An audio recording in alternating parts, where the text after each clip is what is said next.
Então, vamos continuar as conferências aí. Você foi para casais, para casal, não sei como chama. Foi encontro de casais, mas foi para casais. E ontem foi para família e hoje também. Então, nessa parte da manhã, o pastor Pires vai continuar sobre a família e a noite. Agradecemos a disposição que ele teve de vir, com prazer de nos alegrar e nos abençoar com a palavra. E vamos orar, e depois o pastor Pires pode usar o tempo, eu não sei se é até o almoço, que hora termina aqui. O almoço 12 horas, ainda tem 2 horas para o pastor Pires falar aqui. Nosso Deus, obrigado por esse tempo que estamos aqui, abençoa todo o percurso, até a volta e o tempo, a noite também lá na igreja. Tua bênção para a tua palavra que vamos ouvir. Fales através do pastor Pires para nos ensinar, nos alegrar, nos fortalecer no Senhor. De tua bênção para a tua obra aqui em Baturité região. Possamos ver no futuro um trabalho muito forte com muitos crentes dedicados, fiéis, santificados aqui, mostrando a tua luz, a tua salvação. De tua bênção, te agradecemos em nome de Jesus. Amém. Então, pastor, não sei a hora do almoço, mas você fica à vontade. Quando tiver com fome, pode parar. O problema é que eu não sinto fome com facilidade, né? Vai passar da igreja. Bom dia, pessoal. Como é a nossa escola bíblica dominical, eu vou estar interagindo com você, viu? Você querendo participar, fazer perguntas, acrescentar alguma coisa a respeito da suficiência do Senhor Jesus, você pode fazer isso, tá bom? Eu também perguntarei para você. Eu vou pedir para você me ajudar na leitura do Salmo 19, uma leitura participativa, porém individual. Nós vamos falar a respeito da suficiência de Jesus nessa manhã através da palavra. Ele é suficiente também e manifesta essa suficiência dele através da palavra. Nós vamos olhar os Salmos, ou Salmo 19. Faremos a leitura de todo o Salmo, do versículo 1 até o versículo 14.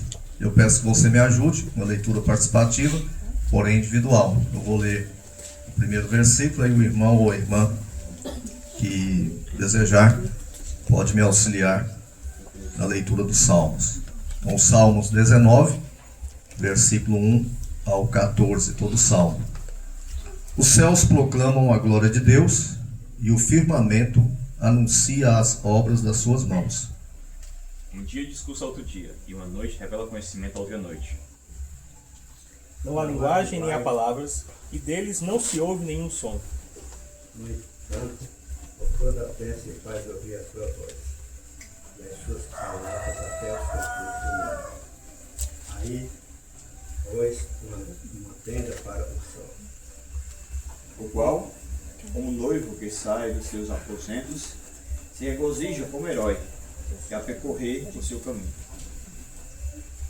Espia na extremidade dos céus, e até a outra vai o seu percurso, e nada recolhe o seu calor. A lei do Senhor é perfeita, e restaura a alma. O testemunho do Senhor é fiel, e dá sabedoria aos simples. Os preceitos do Senhor são retos e alegram o coração. O mandamento do Senhor é puro e ilumina os olhos. O temor do Senhor é límpido e permanece para sempre. Os juízos do Senhor são verdadeiros e todos igualmente justos. São mais desejáveis do que o ouro, mais do que muito ouro depurado. E são mais doces do que o mel e o destilar dos favos. Além disso, por ele se admoesta o teu servo, em os guardar a grande recompensa. Quem há que possa discernir as próprias faltas? Absolve-me das que me são ocultas. Guarda também teu servo da arrogância, para que não me domine. Então serei íntegro e ficarei limpo de grande transgressão. As palavras dos meus lábios e o meditar do meu coração sejam agradáveis à tua presença, Senhor, rocha minha e redentor meu. Amém. Pedir ao irmão Ivanildo que nos dirija com a palavra de oração, por favor, Ivanildo. Oramos. Senhor, grandioso Deus e grandioso Pai, é em nome do Teu Filho, mais Jesus Cristo, que estamos aqui a te glorificar e pedir que a Tua bênção, Senhor, a Tua suficiência seja sempre em nossas vidas. Não somente nesses momentos, Senhor, que estamos ouvindo, que estamos refletindo sobre ela, mas que possa ser, Senhor, diariamente em todos nós. Muito obrigado por esse momento, obrigado por essas famílias que estarem junto de Ti, na união e um só corpo. Em nome do Teu Filho, nosso Jesus Cristo, agradeço hoje sim. Amém. Amém. Então, como os irmãos já sabem, o Salmo 19 é um salmo que foi escrito pelo rei Davi, segundo o rei de Israel. E você percebeu, já havia percebido também outras vezes que você leu, que tem algumas palavras aí, por exemplo, como herói, o sol a percorrer, né? Os céus manifestando a glória de Deus. Por que a gente vê essas expressões? Porque os salmos são poesias, né? Poesias hebraicas. E você deve lembrar que existe uma grande diferença entre a poesia hebraica e a poesia no português. A poesia no português rima palavras, não é assim? Procura fazer rima de palavras. A poesia hebraica não. A poesia hebraica vai rimar sons e não palavras. Aí você vai ver que os salmos, todo salmo, ele possui uma riqueza de substantivo, de expressões, porque usando a linguagem figurada e a poesia hebraica no sentido de rimar sons de palavras hebraicas, então vai enriquecendo e fazendo com que a gente compreenda um pouco melhor o que o salmista está querendo dizer. Como, por exemplo, eu citei, acho que ontem à noite, o Salmo 23. O Senhor é meu pastor, nada me faltará, né? Ele enche a minha taça na presença dos meus adversários. Então, quando ele fala que Deus enche a taça dele de vinho na presença dos seus adversários, está falando de uma refeição e você sabe disso. Então, quando você convida alguém para fazer uma refeição na sua casa, além da alimentação, além da comida, o que você oferece a ele? Você oferece a hospitalidade e você oferece a proteção e a segurança da sua casa. Então, quando o salmista, no Salmo 23, ele diz, olha, o Senhor prepara uma refeição para mim na presença dos meus adversários, o que o salmista está dizendo? Eu tenho amizade com Deus, Deus é meu amigo e Deus me protege dos meus inimigos. Eu não sei, acredito que você se lembre, quando a cidade de Sodoma e Gomorra foi visitada pelos anjos do Senhor, se eu não me engano, 2 anjos. E esses anjos se hospedaram na casa de Ló. Não foi assim? E quando esses anjos estavam na casa de Ló, como a cidade era uma cidade promíscua, onde havia muita prostituição, pedofilia, homossexualismo, lesbianismo, então quando chegaram 2 homens, que os anjos vieram na aparência humana, quando chegaram 2 homens diferentes naquela cidade, se hospedaram com Ló, e os homens daquela cidade homossexuais quiseram ter relação com os anjos, o que Ló disse? O que Ló fez? Ele fechou a porta atrás de si e disse para os homens da cidade, olha, não façam isso. Eles estão debaixo da minha proteção. Eles são meus hóspedes, eu devo protegê-los. Vamos fazer o seguinte, eu tenho 2 filhas. Estão aí, são virgens ainda. Não conhecem homem nenhum. Eu entrego minhas filhas no lugar daqueles anjos, ou desses homens. Lembram disso? Por que eles fizeram isso? Porque os anjos estavam debaixo da proteção de Ló. E qualquer coisa de ruim que acontecesse com aqueles anjos, era a responsabilidade de Ló. Então, a poesia hebraica, ela procura mostrar isso. E nesse Salmo 19, o que Deus está nos mostrando? A sua suficiência através da palavra. E o que é suficiência? Capacidade, poder, plenitude, autossuficiência, poderoso, soberano. Então, quando nós olhamos e falamos que o Senhor Jesus, ele é suficiente, não é que ele seja apenas suficiente para mim ou para você. É também. Mas quando a Bíblia fala, como nós vimos ontem em Hebreus, que ele é suficiente porque ele é Deus, está mostrando que nele nada falta. Ele é pleno de justiça, de amor, de poder, de longanimidade, e ele é eterno. Então veja, meus irmãos, que é esse Jesus que nós servimos. É esse Jesus que é Deus poderoso que está conosco. Não somente está conosco, mas habita em nós, na pessoa do Espírito Santo. Toda aquela pessoa que é salva, que entregou a sua vida para Jesus, ela é selada com o Espírito Santo de Deus. E o Espírito Santo é da mesma essência que o Pai. É da mesma essência que o Senhor Jesus.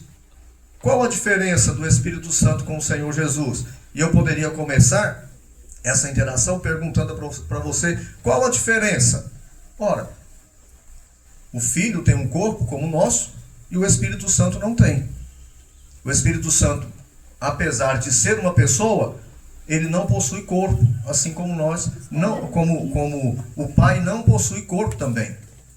Mas o Espírito Santo que habita em você, que João vai dizer que ele é o Consolador, e aquela palavra Consolador, ela, se fosse, vamos dizer assim, traduzida de maneira mais fiel, o Consolador é aquele que está ao lado. Não que a forma que está traduzida seja infiel, mas para chegar mais perto da palavra original. Então o Consolador é aquele que está ao lado, é aquele que advoga, é aquele que caminha com você em todos os momentos da sua vida. O Senhor Jesus está conosco fisicamente? Não. Mas Ele enviou o Espírito Santo, e o Espírito Santo, sendo Deus, Ele nos capacita para viver a nossa vida em serviço ao Senhor Jesus. Mas, irmãos, nós sabemos que essa vida aqui, ela não é fácil. Ou é? Não é.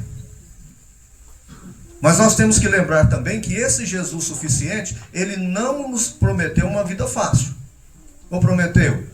Não. Desde a queda, desde o pecado, com Adão e a sua esposa Eva, que a vida se tornou difícil. A terra se tornou maldita. Não foi assim? A terra está amaldiçoada. No livro de Romanos, o que o apóstolo Paulo, o que Deus nos revela através de Paulo? Que até hoje, nesse exato momento, nós estamos aqui, você aguardando o tempo de lazer, a terra está gemendo. Nós não ouvimos. Mas Deus nos revela, nos declara que a terra geme.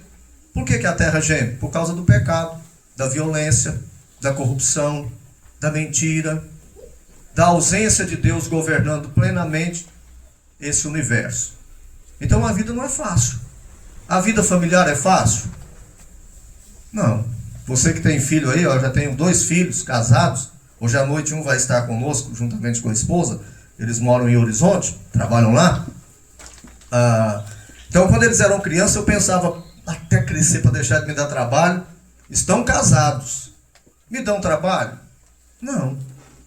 De forma nenhuma. Tem até um neto. Eles me dão trabalho? Não. Mas como pai, eu invento trabalho por causa dos meus filhos. Será que está tudo bem? Compartilha ali uma dificuldade, uma dívida, você fica, rapaz, como é que eu posso ajudar? Ou não é assim você que já tem filho adulto? Porque a vida aqui não é fácil.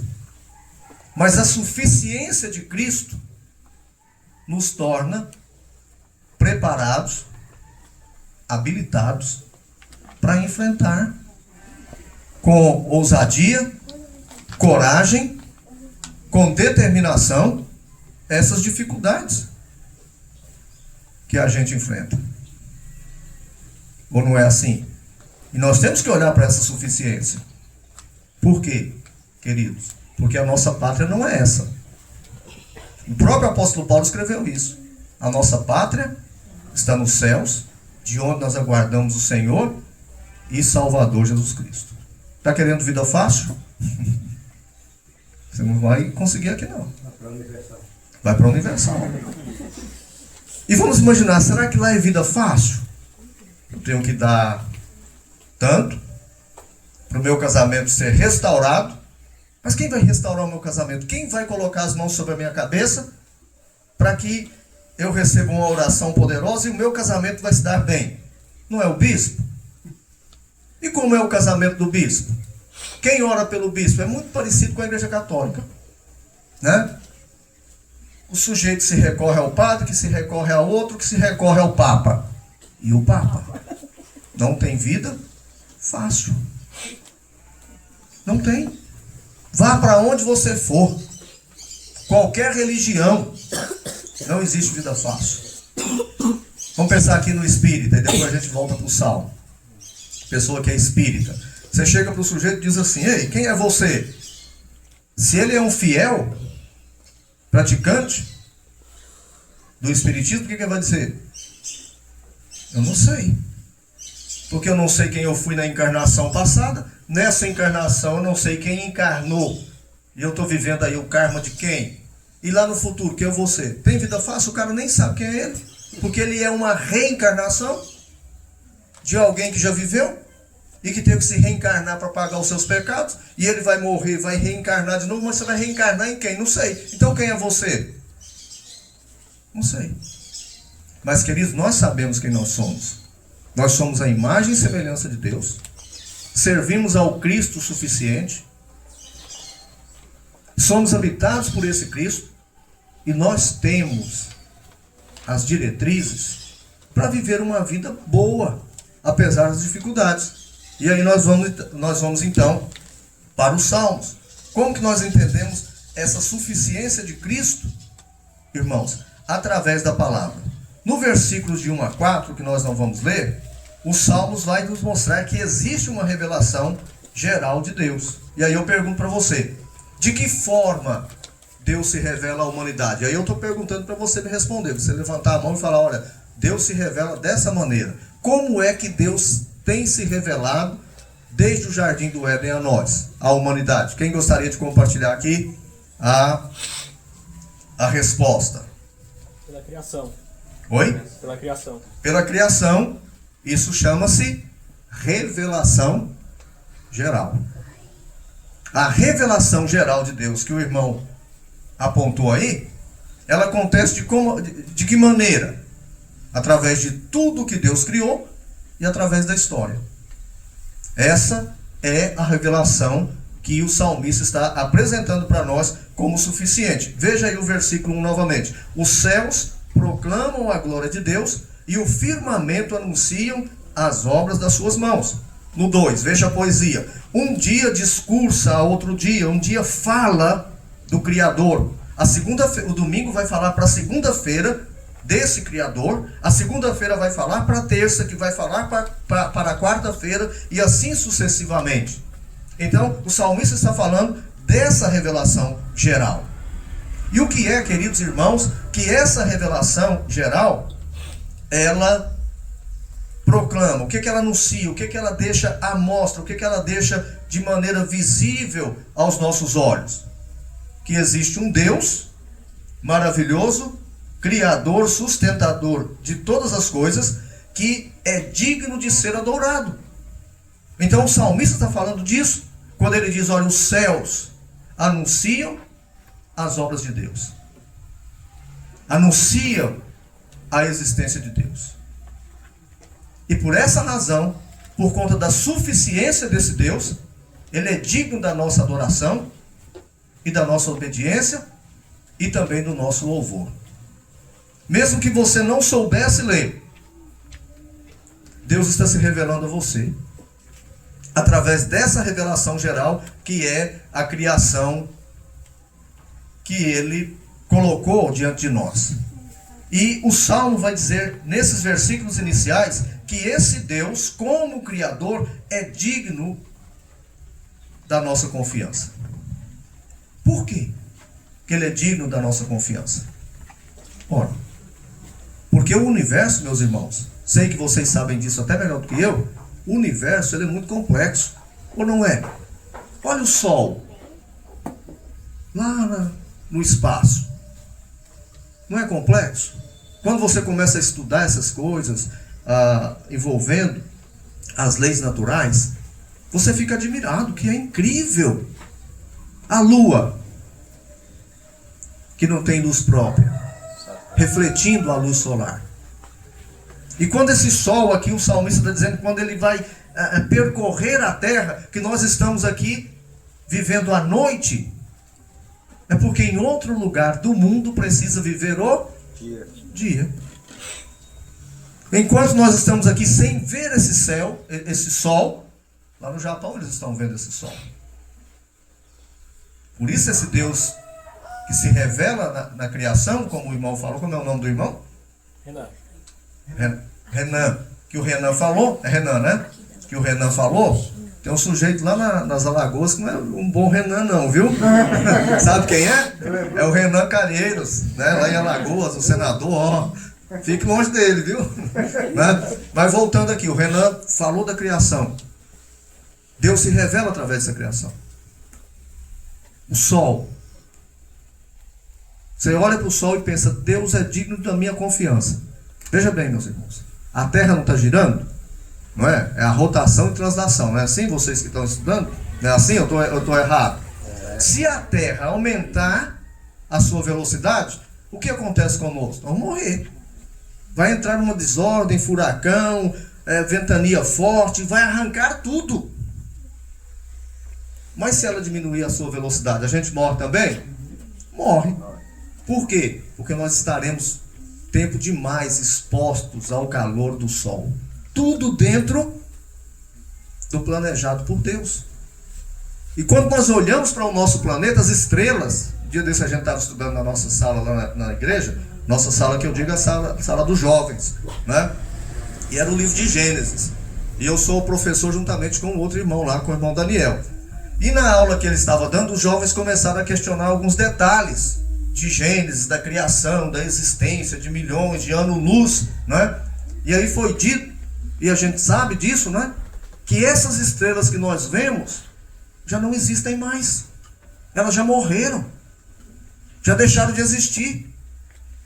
Aí é só o reflexo, é só o brilho dessas estrelas que até chegar a nós, elas já deixaram de existir. Isso não é maravilhoso? E quem controla esse universo é esse Deus que se revela. Por isso o salmista está dizendo, olha, Deus está se revelando através da criação, através de tudo que existe.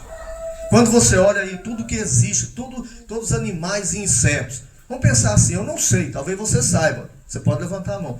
Qual a utilidade da barata? Não é? No equilíbrio. Contaminar a comida. Oi? Contaminar a comida. Fazer Né? raiva. Fazer medo A mulheres, né? Tem homens também que não pode ver uma barata, né? Mas tudo que Deus criou não faz parte do equilíbrio ecológico? Sim. Mas se a gente for estudar a barata, pesquisar, ela vai ter uma utilidade. O sapo tem a sua utilidade.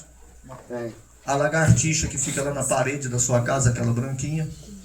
Você já viu no banheiro, acho que as irmãs já viram, que de vez em quando aparece uma moscazinha bem pretinha, que fica ali na parede? Um dia eu estava olhando para isso, mas fui ler sobre aquilo. O conselho é, quando surgir aquelas moscazinhas no seu banheiro, lave.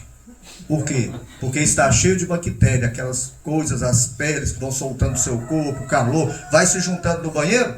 Então aquelas moscas vêm se alimentar de bactérias. Seu banheiro está com bactérias, precisa ser lavado. Esse Deus maravilhoso criou tudo em ordem e eu devo confiar nesse Deus. Por quê? Porque esse Deus que controla a natureza é o Deus que controla a sua vida, que controla a minha vida. Mas a nossa natureza terrena e pecaminosa nos faz acreditar que nós podemos viver distante desse Deus, à parte desse Deus, resolvendo os nossos próprios problemas. E achando que os nossos problemas, que os problemas da minha família, não tem solução. Coloque a sua família no altar do Senhor e você verá o que Deus fará pela sua família. Lembra, você que tem filhos pequenos, Provérbios vai dizer, ensina a criança o caminho que deve andar, e ainda que for velho, não se desviará nele. Os Salmos é mais ou menos, o Provérbios é mais ou menos assim, ensina a criança no caminho que ela deve andar. Qual é a ideia? Papai e mamãe pegam a criança, fica com ela no caminho, que é o caminho estabelecido por Deus, e você vai ensinar essa criança no caminho. O nosso problema é que muitas vezes nós queremos ensinar para os nossos filhos o caminho sem andar no caminho. E eles olham para nossas vidas. Nós que frequentamos igreja, somos pastores e missionários, liderança de igreja, olha para nossas vidas em casa e não conseguem perceber o caminho do Senhor na minha vida. Mas eu ensino o caminho para ele. Agora, o provérbio está dizendo outra coisa. Ensine a criança no caminho. Viva o caminho com ela. Ande no caminho com ela. Lembra de Deuteronômio? Essas palavras, Moisés, que hoje eu ordeno a você, esteja no coração de vocês. Falem dela para os seus filhos, inculque na cabeça dos seus filhos. Quando vocês se levantarem, falem dela para os seus filhos. Quando estiverem andando com elas pelo caminho, olhe para a criação e mostre que existe um Deus para o seu filho. Para que quando ele crescer, mesmo que ele não seja convertido, ele possa saber discernir entre aquilo que agrada a Deus e aquilo que não agrada. Eu falava sempre para minha esposa, e às vezes ainda falo, mas principalmente quando tinha os meninos dentro de casa, que às vezes eu ficava histérico, né, minha filha? E pastor também entende isso, né? Eu acho que missionário também, a gente fica, né, pé da vida dentro de casa e fica aquele leão. Aí eu dizia para eles quando essa ira passava, eu estou envergonhado, muito envergonhado, porque o homem que Deus conhece é esse aqui de casa, não é aquele da igreja não. Deus convive com esse homem aqui. Aquele da igreja é uma farsa muitas vezes. Porque na igreja às vezes eu sou bonzinho, trato todo mundo bem. Senta, por favor. Isso é fácil. Manter uma aparência é fácil. Mas Deus não lida com o pires da aparência. Deus lida com aquele pires de 24 horas por dia. Dentro de casa, no trânsito, em qualquer lugar. O trânsito é uma coisa horrível, né? E você tem que ter muita paciência e olhar para a criação e falar, Deus está me vendo. Então veja, meus irmãos, que o Salmos está revelando aquilo que o Renan falou, que não é o Calheiros, mas é Renan. Ei, Renato, você deu esse nome aí, não foi por causa do Renan Calheiros não, lá de Alagoas não, né? Eu conheci aquele indivíduo. Não conhecia não? Aí ele sabe que já se referiu ao homem, a indivíduo, aquele indivíduo. Né? Mas então, o Renan falou dessa revelação e é importante você olhar ainda no versículo 3 e 4, que diz assim, ó, não há linguagem nem há palavras e deles não se ouve nenhum som. Falando dos astros que ele vai citar, do sol, do dia, enfim, essas coisas aí que você já leu. No entanto, por toda a terra se faz ouvir a sua voz e as suas palavras até os confins do mundo. Deus se faz conhecido lá nas bibocas de Iguatu, lá nas bibocas de Minas Gerais. Por toda a terra, através da criação, Deus faz ouvir a sua voz. E por causa disso, o apóstolo Paulo, ele vai em Romanos capítulo 1, você não precisa abrir, versículo 20, se você quiser, capítulo 1, versículo 20, diz assim, ó, porque os atributos invisíveis de Deus, assim o seu eterno poder, como também a sua própria divindade, claramente se reconhecem, desde o princípio do mundo, sendo percebidas, aquilo que o Renan falou, sendo percebidas por meio das coisas que foram criadas. Tais homens são, por isso, indesculpáveis. Capítulo 1 e 2 de Romanos, o que é que Paulo está tratando? Da idolatria, da imoralidade, da homossexualidade, da prostituição, tudo que você possa imaginar de pervertido, Paulo está tratando no capítulo 1 e capítulo 2 de Romanos. E ele vai dizer, e a humanidade que está praticando isso é indesculpável. Por quê? Porque tudo que se pode conhecer dos atributos invisíveis de Deus são manifestos pela criação. Então o homem é indesculpável. Eu me lembro que uma vez eu estava fazendo uma conferência, e essa conferência falava de salvação, de coisa e tal, e eu acredito, meus irmãos, que nós só somos salvos porque Deus nos escolheu. Elegeu você e a mim. Isso é o chamado, o tópico aí da teologia, é chamado de calvinismo, né? Você sabe disso. Então eu acredito que você e eu somos salvos porque Deus nos elegeu. E uma irmã então indignada disse, pastor, eu não posso concordar contigo. Não posso. Que é dessa maneira. Por quê? Ela diz, o que aconteceu com os nativos, com os índios que morreram, que viviam no Brasil e morreram antes da chegada do Evangelho aqui? Ora, para a pessoa ser salva tem que ouvir de quem? De Jesus, não é verdade?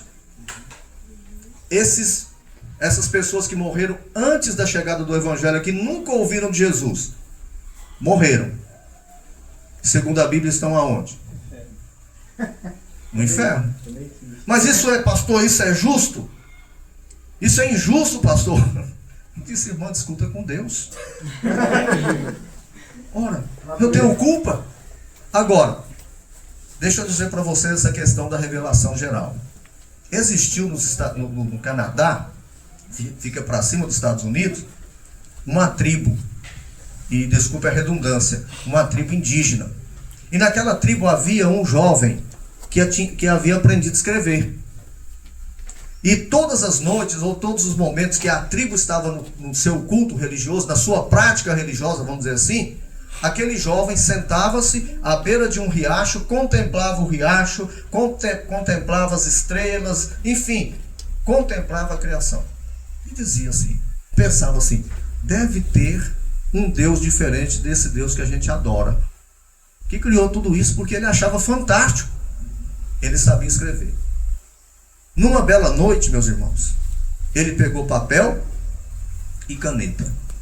E no dialeto daquela tribo, ele escreveu assim: homem branco, você que conhece o Deus verdadeiro, venha nos falar dele. Pegou aquele papel, pegou uma garrafa, colocou aquele papel dentro de uma garrafa, tapou a boca bem, colocou cera e colocou naquele riacho. E o rio foi desaguando, até que desagou em uma praia, ou no mar que levava a uma praia de uma cidade do Canadá. E o sujeito estava lá nadando com a família dele, brincando, estava de férias, e vendo aquela garrafa está vindo. Ele pega aquela garrafa e vê que tem um papel lá dentro. Aquele sujeito abre o bico daquela garrafa, que a gente chama de boca, tira o papel, o que ele lê? Homem branco, você que conhece o Deus verdadeiro, venha nos falar dele. Mas o índiozinho lá, o rapaz não escreveu no dialeto dele? Como é que ele leu? Sabe por quê? Porque ele conhecia aquele dialeto. E quem era ele? Ele era um missionário que estava de férias no Canadá com a sua esposa e sua família. Nas mãos dele. Como o Adriano falou aqui, irmãos, obra de Deus, porque ele está olhando a revelação de Deus, Deus falando com ele através da criação, e ele chegou ao seguinte entendimento: existe um Deus que criou tudo isso. E ele pediu a qualquer um que conhecesse esse Deus que fossem falar. E sabe o resultado disso? Irmãos, é que no futuro, depois que o missionário falou com a agência missionária dele, que ele foi para lá, para aquela tribo, todos, sem exceção daquela tribo, se renderam ao Senhor Jesus. É ou não é eficiente a revelação do Senhor? E essa revelação é a revelação de Cristo. E você só é salvo porque ele abriu a cortina do céu para você, fez você entender o seu pecado e salvou você. Ele trabalhou no seu coração, na sua vida. Eu me lembro, o Irineu com certeza sabe disso. Já ouviu o testemunho do ex-padre Aníbal, não já, Irineu? Uma coisa incrível. O testemunho desse ex-padre. Se tornou um pastor batista. Incrível. Aquilo. Por que é incrível? A forma que Deus trabalhou no coração dele. Irmãos, uma coisa assim fantástica. E eu me lembro que tem um livro dele, eu assisti uma fita com o testemunho dele. Ele foi um padre assim muito bem conceituado, muito capaz. Ele foi convidado para ser arcebispo de São Paulo, foi de Olinda, depois foi ser do Recife. E ele conta que lá no Recife ele estava celebrando uma missa assim num loteamento onde a igreja recebeu uma parte e chamou a igreja para ir lá. E ele ia celebrar a ceia, não, como é que chama? A hóstia ali, a Eucaristia, né? E só quem pode tocar na hóstia é o sacerdote.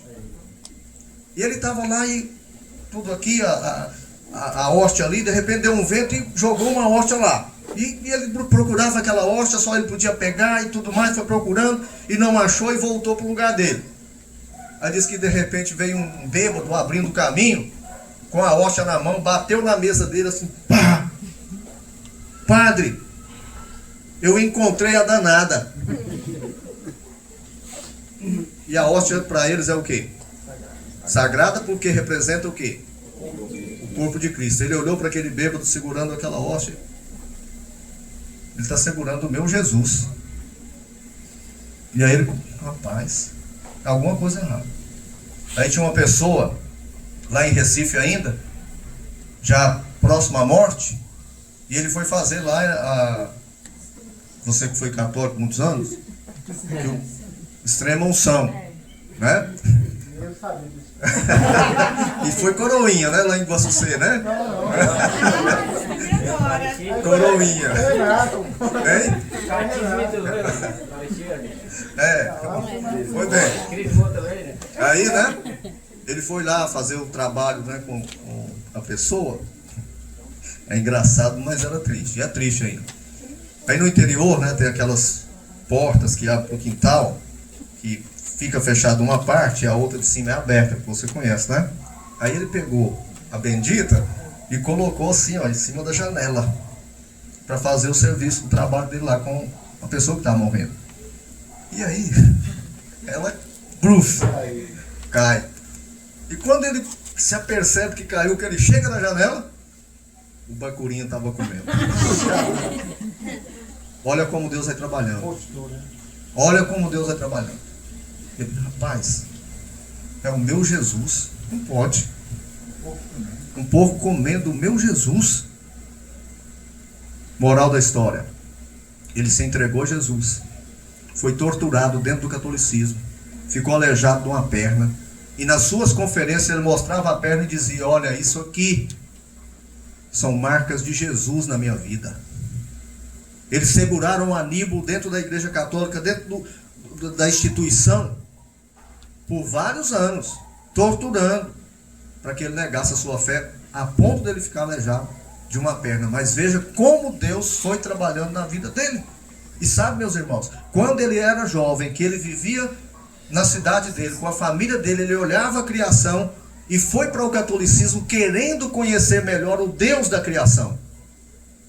E no seu testemunho ele diz, eu entrei para o seminário católico para conseguir a salvação. E a salvação estava diante de mim, aos meus olhos, e eu não via. Irmãos, essa suficiência de Cristo, nós só podemos entendê-la se Ele abrir o nosso entendimento. Então, essa revelação, ela está disposta a toda a humanidade. A gente conversava ali com o rapaz, eu fui mal educado com ele, que toma conta da igreja, do prédio ali, porque eu não perguntei o nome dele. E ele falando pra gente da história do prédio e tudo, com tanto entusiasmo, com tanto, assim, orgulho de falar daquilo lá, da construção. Eu fui mal educado nesse sentido, de não perguntar, como é seu nome, rapaz? Para ter um diálogo assim, mais próximo, mais íntimo. Mas saibam que toda essa beleza que vocês têm em volta aqui, de Baturité, né? Que revela o nosso Deus, Ele a vê todo dia. Todo dia. Mas é cego. E Ele fala da crença dele com muito empenho. Como se aquilo fosse suficiente. Mas suficiente é Cristo em nossas vidas. Então essa revelação geral, ela está aí aos olhos de todos. Mas essa revelação, apesar de não ser suficiente para salvar o pecador, ela só é entendida por mim e por você, que já somos habitados pelo Espírito Santo, que é suficiente também para nos fazer compreender essa revelação geral.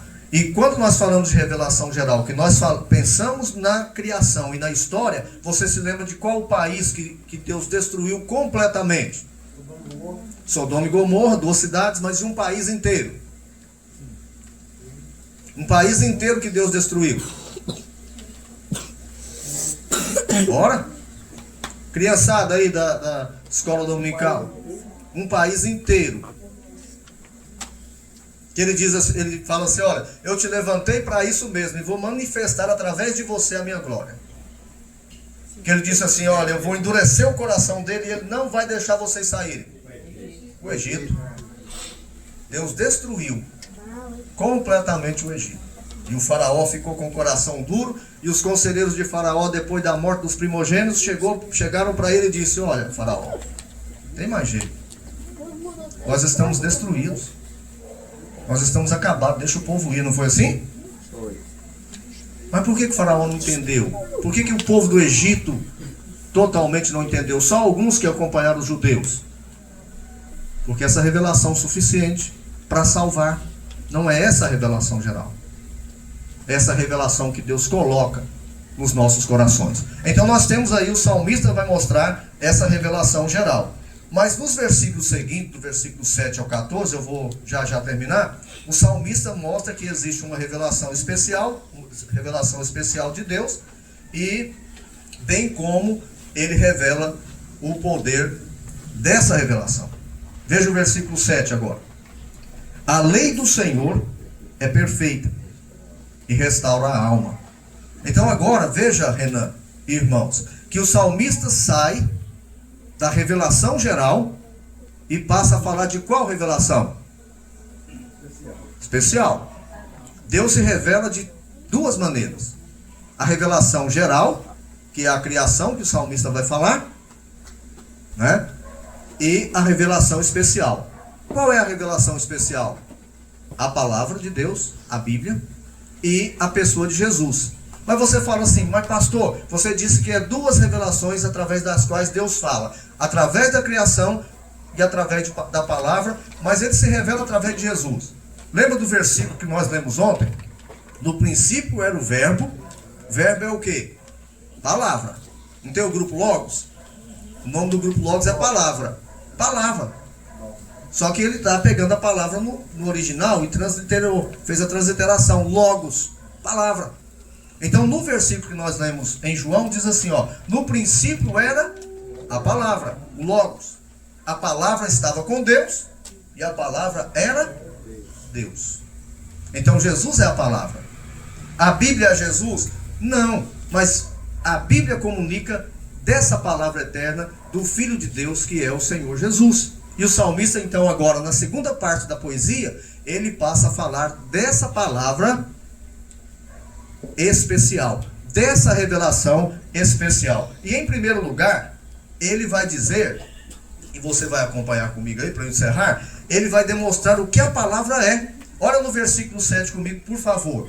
No versículo 7, ele vai dizer que a palavra, veja aí, ó, a lei do Senhor é a palavra. Ela é o quê? Perfeita. Ela é perfeita, não tem falha. Ela é inerrante. Ela é completa. Aqui nós estamos falando de Bíblia, viu, camarada? Viu, companheiro? Aí, ó. Companheiro saiu, viu? Companheiro. Né? Ó. Vamos enquadrar aí. Eu me lembro que eu fui fazer uma conferência lá na cidade de Feira de Santana.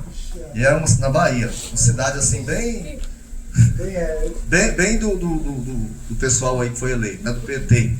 E eu brincava com a turma, né? E depois eles vieram perturbar também, porque eu dizia assim, olha, a gente tem que enquadrar a nossa vida tem que estar enquadrada, e eu fazia assim, sabe, tá fazendo o enquadramento aqui, mas a lei aqui, que é perfeita, ela é completa, ela é plena, ela não tem necessidade de mais nada. Então, essa Bíblia que você lê, ela é suficiente para você. Por quê? Porque ela é completa, você não precisa de psicologia, você não precisa de um psicanalista, você não precisa de um conselheiro cristão. Não. Você tem que conhecer a Bíblia. Você quer viver bem? Você quer resolver bem os seus problemas? Conheça a Bíblia. Se você não lê a Bíblia, meu amigo, desculpa essa expressão, você está lascado. Desculpa a expressão. Lascado por quê? Ora, porque você está tomando a direção, levando a sua vida e a vida da sua família numa direção que você está propondo para a sua família e não o Senhor das Escrituras. Ora, se seu filho vai namorar, sua filha vai começar o namoro, você vai ter que mostrar para ele o que isso significa à luz das Escrituras. Eu me lembro do meu filho mais velho, eu dizia para eles, né, ó, vocês só vão namorar com 18. É só 18. Por quê, papai? Por causa disso e disso, namoro muitos anos, você fica apalpando a moça, fica levando a moça a pecar, você fica pecando também, dando dor de cabeça para a família dela, e eu tendo dor de cabeça também, então só 18 anos. E mostrava para ele, casamento o namoro é o preparo para o casamento, tem que ter responsabilidade, você já tem que saber o que você vai fazer da vida, a moça também saber se ela quer ser uma dona de casa, se ela quer compartilhar a vida do lar com você, enfim, uma série de coisas. E eu me lembro dele porque faltava 6 dias para ele completar 18 anos e ele já... Ei, papai, falta só 6 dias. Só uma semana, pai. Qual o problema? Que você não tem 18.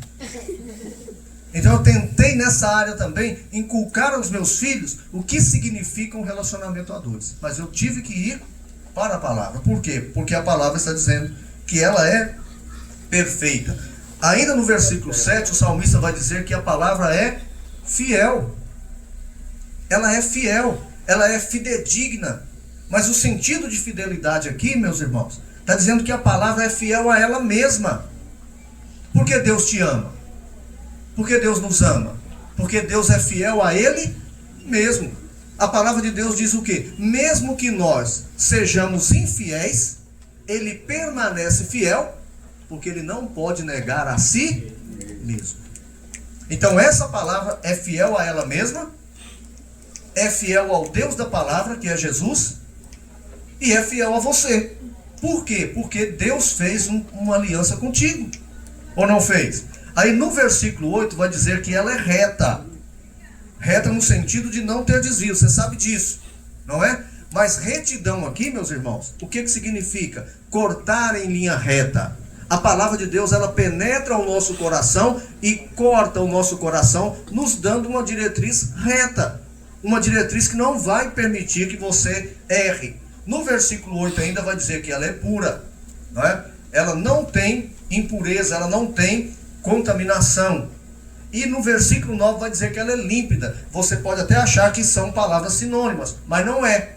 Ela é pura, ela não tem nenhuma impureza, ela é limpa, ela é santa, e qualquer coisa que possa trazer impureza a ela, a própria palavra expulsa, a própria palavra tira e também tirou. No versículo 9, ele vai dizer que ela é verdadeira, não é isso? Vamos ver aqui o 9 comigo. O temor do Senhor é límpido e permanece para sempre. Os juízos do Senhor são verdadeiros e todos igualmente justos. Então, o salmista fala para mim e para você, termino já, viu? O que a palavra de Deus é. Você viu aí, não é?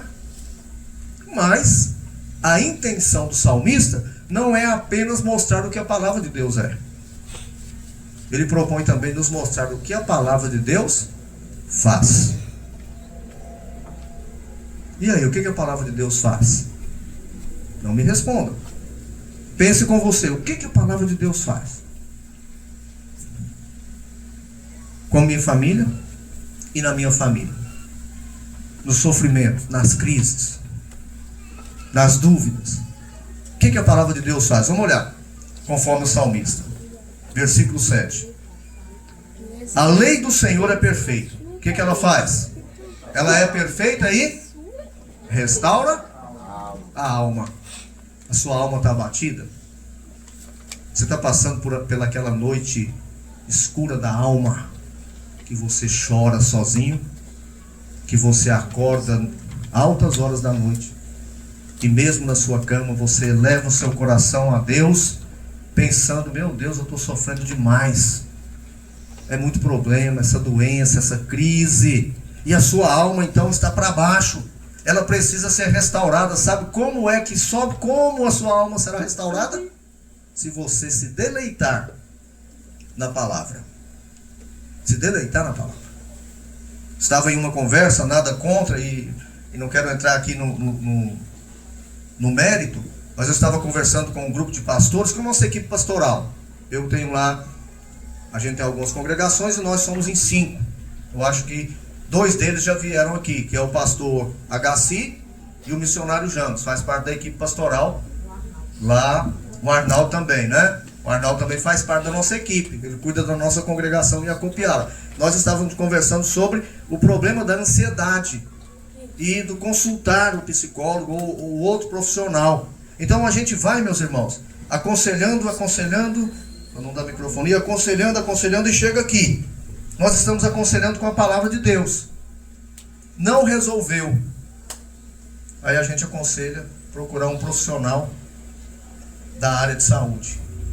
Se a palavra não resolve o problema da alma, que nós cremos que ela é suficiente, que Cristo é suficiente, o profissional da área da saúde vai poder resolver? O que os irmãos acham? E por que não está resolvendo o nosso problema? É porque nós não cremos, muitas vezes, na suficiência dessa palavra que restaura a nossa alma. Salmo 42, o que Davi vai dizer? Por que está abatido a minha alma? Por que te perturbas dentro de mim? A gente está fazendo um curso de aconselhamento bíblico com o pastor Januan. Esse mês agora vamos ter. E eles têm uma declaração que eu acho interessante. O problema do problema é o coração. Tudo está aqui, ó, no meu coração. Ansiedade, depressão, não é problema físico, é problema de alma. E só a palavra de Deus pode restaurar a alma. Mas pastor, como fazer isso? Deleite-se na palavra. Eu não tenho uma resposta pronta, mas o que a palavra está dizendo que ela faz é restaurar a nossa alma. Lembra do Salmo 51? Que Davi havia cometido adultério, matado o marido da mulher. E quando o profeta fala com Davi, ele confessa o pecado dele ao Senhor e diz: Senhor, Senhor, devolva a alegria da minha alma, a alegria da minha salvação, Senhor, para que eu continue vibrante, cantando e louvando o teu nome. Então a palavra de Deus, ela restaura a alma. No versículo de número 7 também, vai dizer que ela dá sabedoria aos simples. Você precisa de sabedoria? Ah, pastor, mas eu sou meio burrinho. Eu também sou, né? Talvez aqui todos vocês sejam mais inteligentes do que eu. Qual o problema? Nenhum de nós é burro, não, porque nós temos a imagem e semelhança do Senhor. Sabedoria e inteligência totalmente diferentes, são coisas completamente diferentes. Sabedoria é a forma que eu coloco em prática o conhecimento que eu tenho, as informações que eu tenho. Se eu sou uma pessoa sábia, eu vou colocar isso em prática de maneira sábia. É diferente inteligência com sabedoria. Mas você quer sabedoria, você acha que não é uma pessoa sábia?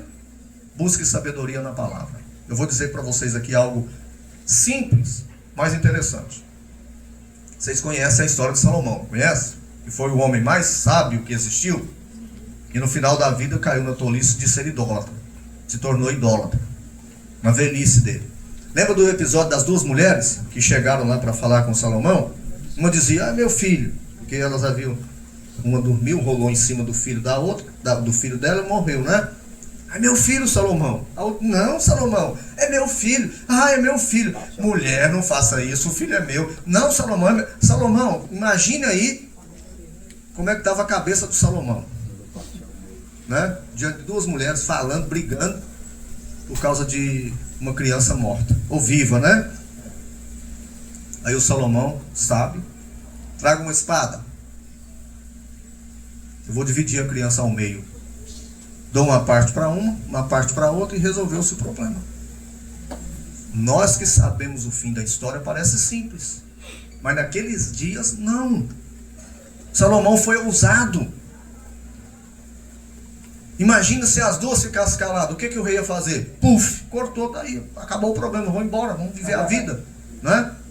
Mas Salomão, na sabedoria que ele possuía, dada pelo Deus Criador de todos nós, fez aquilo porque Ele sabia que o coração da mamãe iria bater pela vida do filho. E foi isso que aconteceu. Não, deixa com ela, porque ele vai ficar vivo. Pode ficar. E o rei pega aquela criança e entrega para a mãe que não quis a morte da criança. A outra ficou em silêncio. Porque nós precisamos da sabedoria vinda do alto. Porque a sabedoria desse mundo, a própria palavra diz que é maligna, é diabólica, é corrompida, é insensata, é tola. Queridos, você quer que a sua família seja sábia? Quer que a sua família seja sábia? Todos nós queremos isso. Então coloque a sua família debaixo da autoridade de Deus, que se revela nessa palavra sábia. Que se revela nessa palavra sábia. Eu sou meio maluco às vezes, sabe?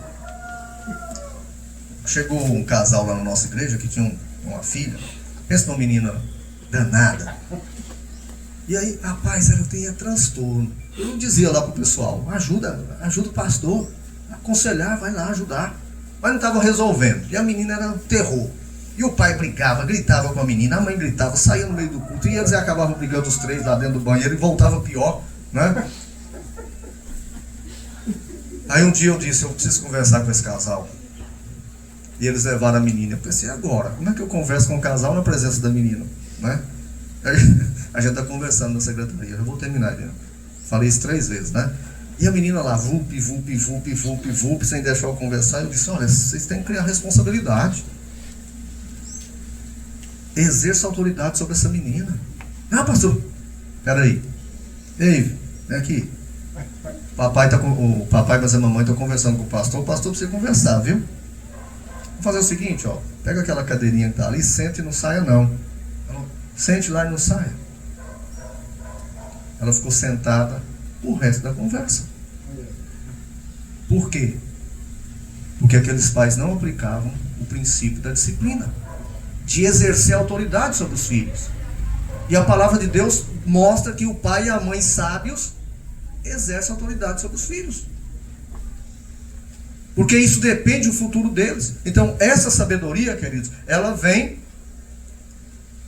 através de você conhecer a Bíblia. E deixa eu falar para você como a coisa funcionou depois disso. Ela melhorou, os pais melhoraram, mas teve um momento que eu tive que conversar um outro assunto com o casal somente. Chamei um diácono. Era numa quarta-feira, depois de um culto de oração. Eu disse, fulano, vem aqui. Eu trouxe a menina, eu estava com a menina, né? Eu disse, ó, você senta aqui, essa menina vai ficar contigo, e você só deixa ela sair daqui quando os pais descerem. Irmãos, ela ficou lá. Ele não teve que falar nada. Eu perguntei para ele depois, aí, deu trabalho? Não, pastor, ficou sentado ali. Mas não faça mais isso comigo, não, pastor, eu não sou babá, não. Ficou ali. O que eu quero mostrar para vocês? Aquela menina gritava pela sabedoria paterna e materna. Porque toda criança impossível, ela está testando a sua liderança, e quando você a lidera, ela se sente amada, ela se sente protegida, ela sabe que vai poder confiar em você, porque você a ama a ponto de dizer não para ela. Queridos, estou falando para famílias. Quer dificultar a vida para os seus filhos no futuro? Facilite a vida deles hoje. Dê tudo o que eles querem. Facilite hoje, que lá na frente você dificultou a vida do seu querido filho ou da sua querida filha. Ela dá sabedoria no 8, alegra o coração também no 8. Não é isso? Vamos só ler agora, não vou mais falar. Versículo 8, os preceitos do Senhor são retos e alegram o coração. E no versículo 8 ainda, ela ilumina os olhos. Quer enxergar bem, sem ser cor-de-rosa ou ser azul? Quer enxergar bem, quer ter os olhos bem iluminados? Família toda enxergando a mesma cor da família? Submeta-se à palavra. Ela ilumina os olhos. No versículo 10 e 14, Davi mostra porque ele deseja a palavra de Deus. No versículo 10, ele vai dizer: são mais desejáveis do que o ouro, mais do que muito ouro depurado, e são mais doces do que o mel e o destilar do favo. Então ela é preciosa para Davi, ela admoesta diariamente, E no versículo finais, no 12 e 13, Davi diz o seguinte, agora eu quero ler esses dois versículos. Também da soberba guarda o teu servo, que ela não me domine. Então serei irrepreensível e ficarei livre de grande transgressão. As palavras dos meus lábios e o meditar do meu coração sejam agradáveis na tua presença, Senhor, rocha minha e Deus e Redentor. O que Davi começa o salmo? Revelação geral. É eficiente para nos dar uma relação íntima com Deus? Não. É suficiente para nos trazer a salvação? Também não. Mas na segunda parte da poesia hebraica, Davi mostra a suficiência da revelação especial.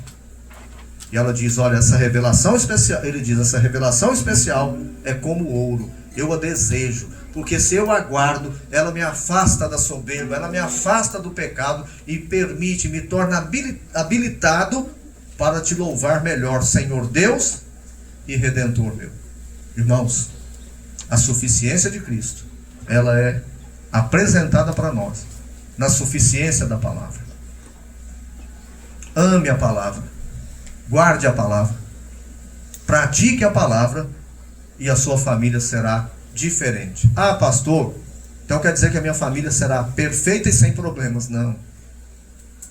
Estou dizendo que apesar do problema, a sua família será uma família feliz, moldada segundo a imagem e semelhança do nosso Senhor Jesus. Queridos, que nessa manhã essa suficiência da palavra possa marcar a nossa vida, marcar o nosso coração, para que a nossa família viva diariamente essa suficiência em Cristo. Essa suficiência que é necessária para nós e suficiente para nós também. Pai Santo, obrigado pela Tua palavra, pela suficiência dela. Nos ajude, Senhor, a guardá-la em nosso coração para nós não pecarmos contra Ti. Nos dê habilidade e sabedoria para comunicar essa palavra àqueles que não Te conhecem. Assim eu oro em nome de Jesus. Amém. Obrigado, missionário.